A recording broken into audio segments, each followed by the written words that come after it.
Hello and welcome to the Investors Champion podcast. The goal of this podcast is to give you a quick but informative rundown of some interesting topics affecting UK investors and a rundown of the biggest movers in the UK share market, including AIM and some bonkers bargains for you to take a closer look at. Let's get started.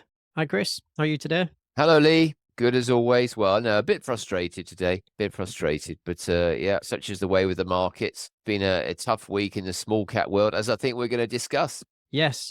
There's so many bonkers bargains available at the moment. How do you find the time to even screen through them all? It's crazy lately. We've seen such a sell-off amongst smaller quoted companies. There's some really good companies delivering great results, doing great things, but absolutely nobody is interested. So yeah, you're right. It is bonkers. And there are some real bonkers bargains for everybody to enjoy. I would implore people to look at smaller quoted companies. I know it's been a tough time. I know we've got tax worries. We've got the budget coming up, but you should have loads of stuff on your watch list at the moment because there are some great buying opportunities in our opinion. So who's on your watch list and how do you create your watch list for your bonkers bargains? Well, we're looking at stocks all the time. We look at all the RNSs. That's the news stories coming out. We're digging into their business models. Clearly, we've already got a pretty big knowledge of them. And I think it's worth pointing out what sort of constitutes for us a bonkers bargain. These aren't early stage companies that are unproven business models. These are often companies that have been around for quite a long time. They've got proven models. They've had a history of profits, cash generation. Typically, their balance sheets are in pretty good shape, and they just, for some reason or others, oddly, they may be out of favor for no particular reason, just that everybody's selling small caps, or they may have slipped up in the past and they're struggling to revive. Or they just might be too small. You've got this sort of sub 50 million area market capitalization. These are quite small businesses on the stock market, but actually some of them, in terms of their revenue and what they're doing, are bigger than you think. There are opportunities galore. The key question is, and people might be fed up with me saying this, and people may be running out of patience, well, when are they going to start moving? Because word of warning here, in this space, you've got to be prepared for a bit of pain before gain. You're never going to pick these things optimally at their blows. They may fall further, but wow, the recovery potential, as we can illustrate with one of our successes over recent years, has been substantial, and that'll come with lots of them. So yeah, you've got to really focus, but they're not, I'd emphasize, they're not distressed situations. These aren't things, and we don't like stocks really that need equity rescue raises. There have been some odd examples. They've been not totally distressed. They've been there as more of a reassurance rather than an absolute need. But yeah, there are some great things to look at and some really unloved sectors as well. You mentioned there that one of the successes, could you either share that success in particular and what it was that drew you to it? And equally as well, there's nothing better to learn than through sharing of examples, is there? So if you wouldn't mind sharing a few examples, that'd be fantastic. Yeah, it'll be good.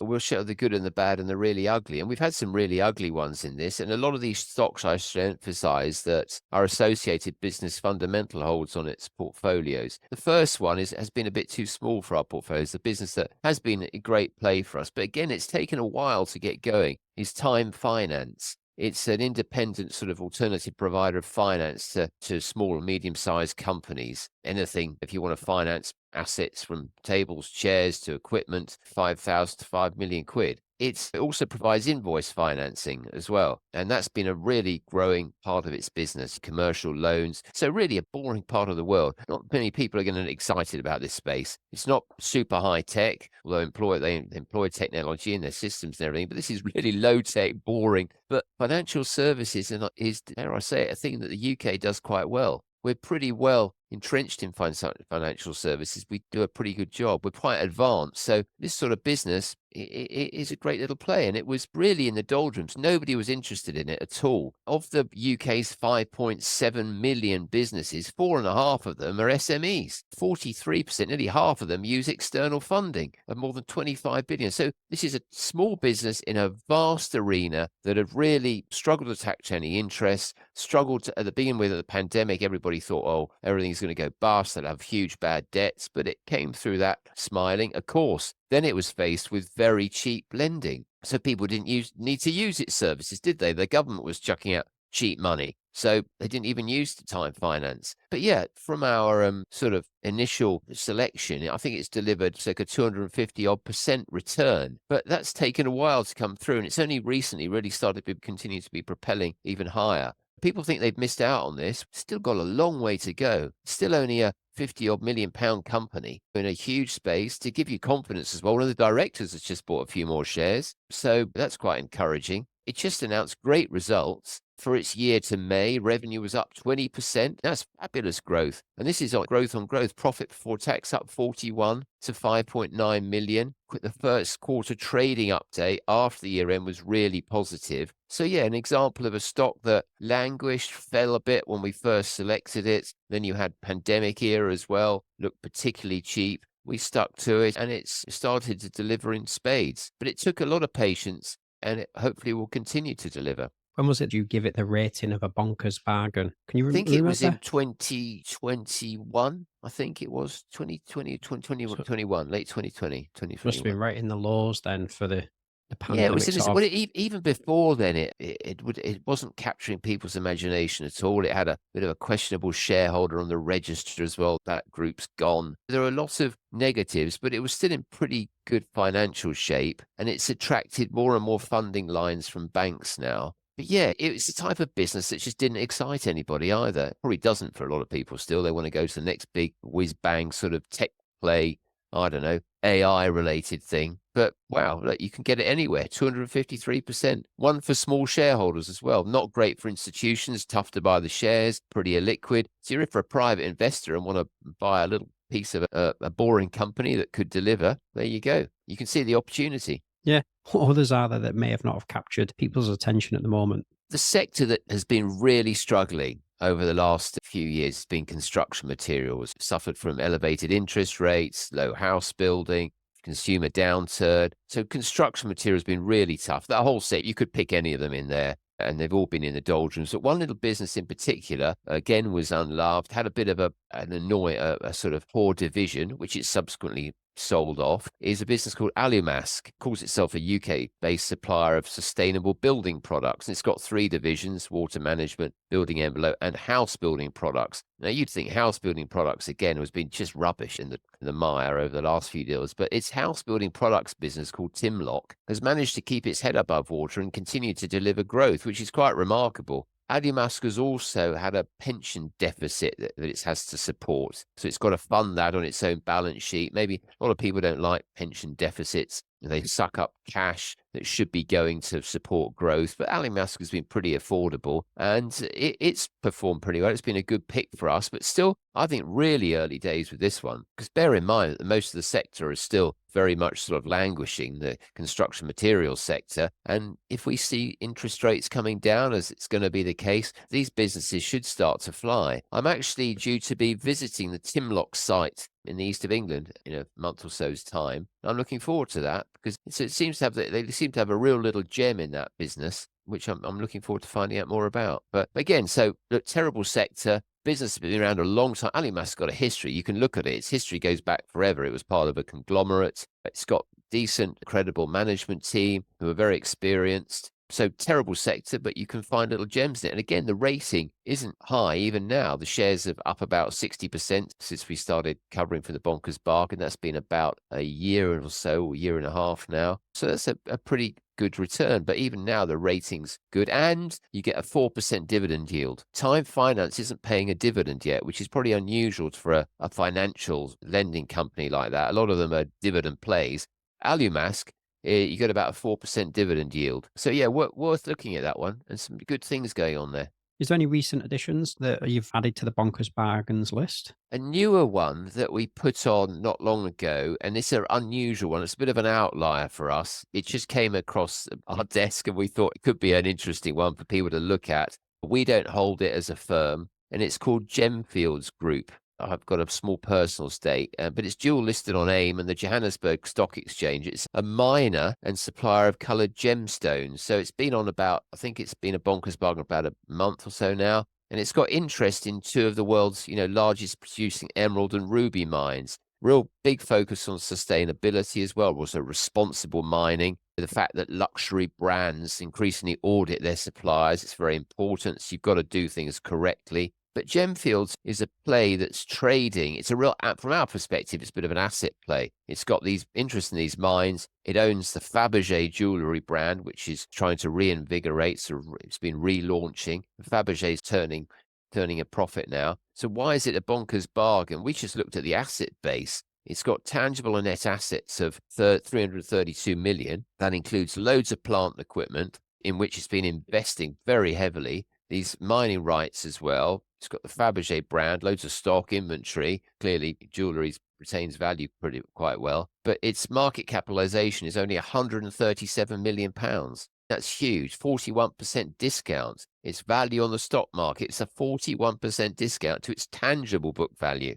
Oh, that's And really impressive, isn't I it? mean, that just looks crazy to me. It's interesting. We noticed in a recent statement that new chairperson, Bruce Cleaver, commented that key issues that he's keen to look at and address are the dampened share price, the lack of liquidity, and its considerable discount to net asset value. Yeah, they're Even the probably super. chairman's commenting on it. Oh, it's crazy, crazy discount. And this business was spewing out cash a year or so ago. In 2022 was a great year, but its free cash flow was 66 million quid. So free cash after all its capital investments, and the business is now worth 132. So you can see what potential there is when it's starting to move. The current year hasn't been great for coloured gemstones. Some of the auction prices the auctions haven't gone as well. But the free cash flow yield in a good year is about 50% of the current value. They're still paying a dividend. Debt's gone up a bit because they're investing in this new plant. They're going through a really big investment program. It's an odd one, not unusual one. This dual listing doesn't make it usual. That compromises anybody listening to this with an eye on the inheritance tax relief won't like it because the dual listing compromises its IHT relief. But yeah, quite an interesting play and an interesting business with the Fabergé brand as well.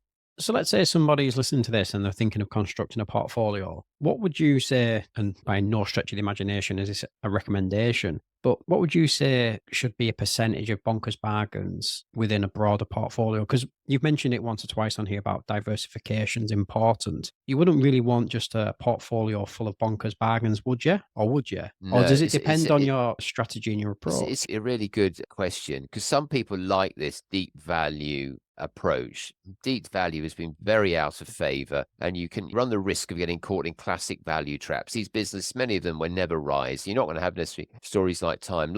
A lot of them could languish for a long time. So there is a Yeah. risk. There's got to be a growth players in it. I mentioned, say, Gemfields even, yet there's a deep discount to asset value, but it's investing a lot in new plant. There is a growth program there, Time Finance as well, investing heavily, extending its funding lines. So you can see that there is a growth, but if you get stuck in a deep value, you run the risk of a classic value trap and it goes nowhere for years. It can often be a risk with very small companies operating in very declining markets. You're fighting against a massive headwind. So it's got to be the underlying market should be growing. That is the risk.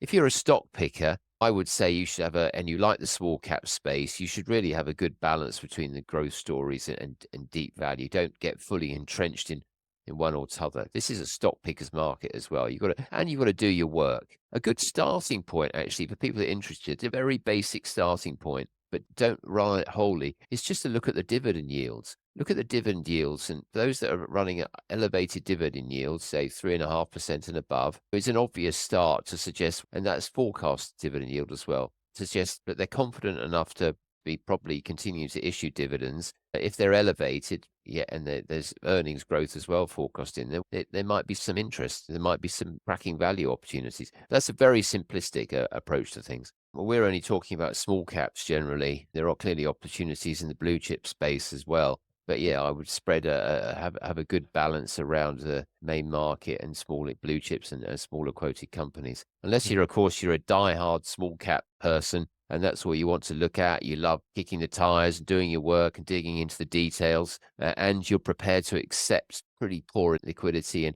questionable pricing sometimes. And at the moment, it's like that. It's been just a terrible month, terrible last 6 weeks probably for the small caps in the UK, with the budgets looming at the end of October.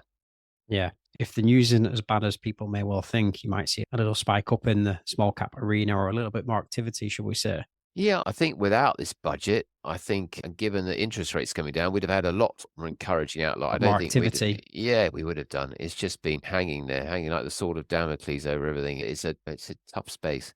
So what has this kind of gone wrong then? Where have we selected a bonkers bag and it hasn't quite worked out as anticipated? Well, one of the worst ones, in a company that I've got a bit of a soft spot for, we as in Fundamental have held the shares previously, and it's a business called XP Power. It's not on AIM, it's the main market. It's one of the world's leading providers of power converter solutions. These aren't the sort of things that stick power your laptop. It's more high end. And this company, XP Power, was an absolutely awesome performer. Power converters take high voltage alternating current output from the mains and convert it into various lower voltage, more stable direct current outputs, which are required to drive electronic equipment. And XP design these things, and they also manufacture most of them as well. Manufactures clearly outside the UK. And it developed tailored products for its clients. And once it's embedded in its clients' systems and businesses, it's like the semiconductor sector or the healthcare sector, it's hard for them to be kicked out. So it's quite sticky. And they're really good at it. The previous CEO presided over 5,800% growth in the share price. So he was a pretty hard act to follow. They made some acquisitions. Then they were found guilty of sort of bypassing some patents owned by a rival. So they had litigation. They've had to pay out a heap of money, all this hanging over them. We started buying them when we thought they looked cheap, and we thought they were already in bargain territory. Bear in mind the history of this business, the delivery of returns, its positioning in the market. This had performed before exceptionally. Unfortunately, it turned out to be worse than we thought. There was a subsequent profit warning. They had to raise more capital to improve prop up their balance sheet at £11.50. Yeah, it hasn't been a great. While the shares have popped up off lows, actually they've doubled off lows, they're still down about 35% since we first picked them. So it's been pretty disappointing. It's been a real roller coaster during that period as well. But deep down, this was a pretty good business. It lost its way to that extent. It's well entrenched in some pretty high growth sectors, notably semiconductors. And I would urge some patience here because this could be a great sort of bargain opportunity, hopefully. Interesting enough, I remember over the financial crisis when some of the founders absolutely backed the truck up on this one. They loaded up on new shares when it looked in terrible shape as well. So this is a long time ago now. They did handsomely out of that. They took a lot of risk, but they did really well. So is it another opportunity of the same kind again? But a good business. Again, going back, this was a business that has proven itself. It's not a speculative idea or concept. So for a company to receive the bonkers bargain rating, what is it then for you to then remove it? When do you say, oh, enough's enough? This is worse than a bonkers bargain. What does it take for you to cut it? Buying is one thing, but cutting is another, isn't it? We're close to cutting one. Why we are close to cutting it is because I have grave doubts on the strategy going forward. There's a significant change of strategy, and while the business has delivered historically following a strategy, a new management team has ripped up the rule book and is doing seemingly something different. So the bargain related to how it was doesn't apply because its business model seemingly going forward is very different. What company is that? That will remain a mystery for now. Yeah, there you go. Where can they find out, Chris? On the Investors Champion site, under the Bonkers Bargain tab, and regular podcasts as well. But yeah, frustrating one that I must admit. And we've got stuck in it. We hold it on Fundamental, hold the shares as well. And it's a really odd situation, I think, quite frankly. Yeah, so based on the original business model, it looked like a bonkers bargain. Yeah, it's the same business, but the new management are essentially saying what was happening before isn't going to work going forward. We need to change. Right. For that, we're going to have to go backwards for 3 years. Given that the business in question delivered quite attractive returns for a number of years, even right through the pandemic, it did pretty well. Yeah. Paying out dividends, all that's gone for the time being. Have they used the word transformational in any of their language? Yep, I think they will probably have appeared. Lots of management changes, lots of people changes, lots of big talk, lots of we can do this, we can do that. Yeah. Alarm bells ringing. I hope they deliver, but me, it's a common sense kind of issue, and I'm not sure about it. How many bonkers bargains are there in total on the Investors Champion website? I think there are about 10 probably at the moment. 10. There are so many to look at the moment, though. I haven't got enough time. Yeah, that's what... I haven't got enough time to put more on. That's what we said at the start, didn't we? You must be a busy man at the moment. Yeah, there are loads every week. I think, wow, this stock looks great value. Wow. It's just produced great results, and the shares just fallen 5-10%. It's ticking all the boxes. It's growing. It's got loads of cash on its balance sheet. Its rating isn't expensive. Oh, it's upped its dividend. Bang, down go the shares. It's occupying a great growth market that's looking to expand. Management are fully aligned. Management are buying shares. Down go the shares. I should impress them for people, even if the tax decision goes against IHT or CGT, well, IHT principally for AIM. These are still good businesses. Yes, they're going to show some weakness to begin with, so there might be even bigger bargains, but they're still good companies many of them are growing and look excellent value. So they could deliver in spades, and people would be crazy to bail out at the worst possible moment because they're not going to get a better return anywhere else. When these things recover, if anything, it could stabilize the market, so it won't be too tax focused. Is there a positive out of it? Potentially. Who knows? But I think the advisor community, many advisors, financial advisors who've recommended to their clients to go in these stocks into, say, if we're talking AIM companies, XP Power is main market, not AIM. But they should say, well, look, they've been hit so badly. I reckon you're going to get a better return here. If you could tick the risk box, if you're prepared to accept some higher risk, some short-term volatility, you've probably got a better chance of doubling your money here than you have elsewhere now. Should we leave it there then, Chris? Yeah, we'll do. Hopefully that's given something for people to consider. For me, another really great episode. Really enjoyed it.